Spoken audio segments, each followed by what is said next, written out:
So to find your photos, you're going to go to the shared drive. You probably already found links and videos, photography, class photos, uploaded photos, and macro. Yours should be in period 8. I already went through all of these, and I found some really good ones that I saved so I can talk to you about what I want you to do with them. So I'm going to go through them and just talk to you. All of these are nature ones. So I wouldn't edit them too much and process them too much because they're already pretty. So maybe when you open Pixlr, you could do some of the adjustments that are vibrance. Looks good when you turn up the vibrance on stuff that's green and colorful, but don't turn it up too much so it looks like neon green. Hue and saturation, you can mess with a little, but if you mess with it too much, it's gonna look stupid. I wouldn't do any of the filters that do like crazy stuff or change the colors. I wouldn't mess with that because they're already pretty good. So you might need to crop it. You might need to mess with the vibrance a little, maybe the saturation a little, but I wouldn't do too much to your pictures because they're already pretty. Don't make them like stupid and fake because a lot of these were really artistic already. Think about rule of thirds and our rules of composition while you're doing these. So this one, I might crop it a little just so this is further over, like maybe crop it like this to do more rule of thirds, but I really wouldn't do much more to that.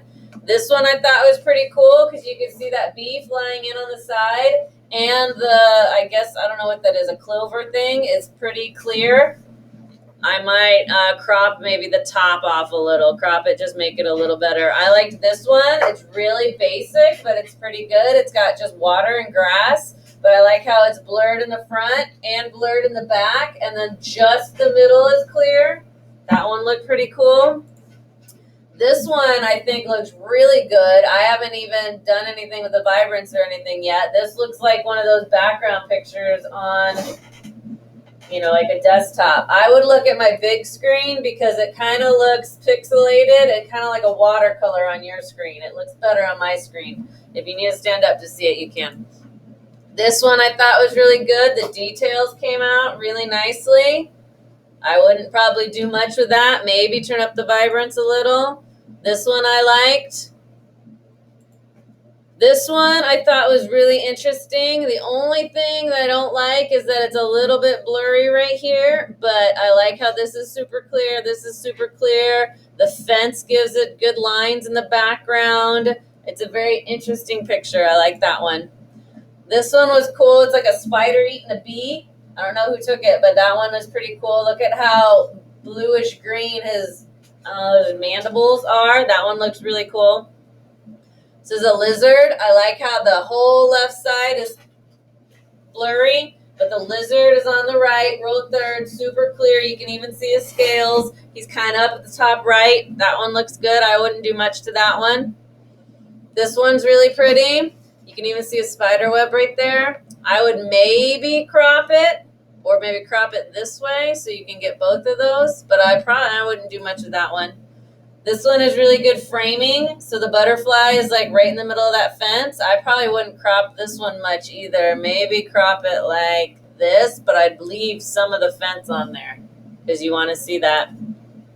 I thought this one was really artistic. Like you could frame that and put it in a house. It's got the bark super clear at the bottom and super clear at the top. It's got nice lines right there. But that was a very interesting, cool picture.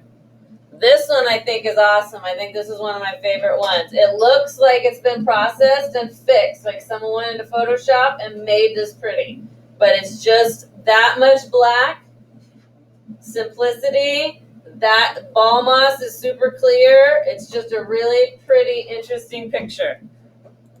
This one I liked. It's blurred out almost everywhere, but you see this one line all the way across here that's super clear. And then the contrast of the flowers with the swirly of the shell, like that one looks super cool, very artistic. This one I liked, super basic, but it kind of looks like they took it and the background's like spinning. So that's a pretty cool one. I don't know that I would do much to that one either. Maybe turn the green up a little bit, make it pop a little bit more. But I wouldn't do a lot when you're working on these. So I want you to go to your folder, pick 4 that you want to edit, or if they're perfect, you don't need to crop them or anything, then those are the ones you're going to pick and turn in. I don't want you to make them stupid colors and make them all crazy. Like, I want you just to like find what's beautiful about it and then crop it so it looks better. Maybe do the vibrance and then turn it in. You're going to name it your first name, last name, macro 1, 2, 3, 4. And your folders are already there to turn them in. Okay?